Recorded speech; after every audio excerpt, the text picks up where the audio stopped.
Hello, Mr. Kirk. My name is Alex. A question I had for you: the Trump administration recently has been initiating deportation proceedings against lawfully present immigrants for what is clearly constitutionally protected speech. Do you think that that's consistent with our Constitution and our values as Americans?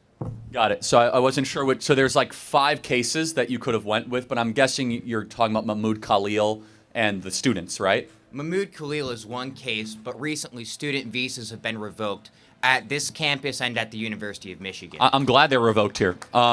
So yes, of course it's consistent with the Constitution because they're not U.S. citizens; they're visitors.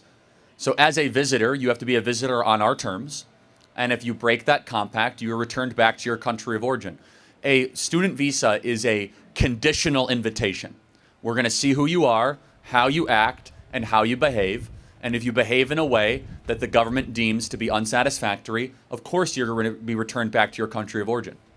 What I would say to that, one, the Supreme Court and our Constitution is very clear that constitutional rights apply to everyone within the United States' jurisdiction. To a limited extent. For example, you're correct. For example, if a student on Michigan State campus has a student visa and they get charged with a crime, they get due process. You are correct. They get Fifth Amendment rights. But can they own a gun? I think restrictions on their ownership of firearms Can they is vote? constitutional. They cannot vote. So there are restrictions on rights for visitors. So to an extent, you are correct, but it is not the same rights that we as U.S. citizens are granted.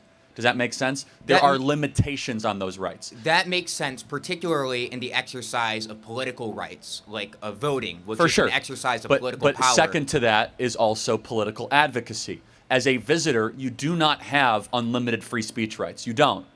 They are conditional to you being expelled. And the specific act that you're talking about says that if the government deems the speech of the individual to be contrary to U.S. foreign policy interests,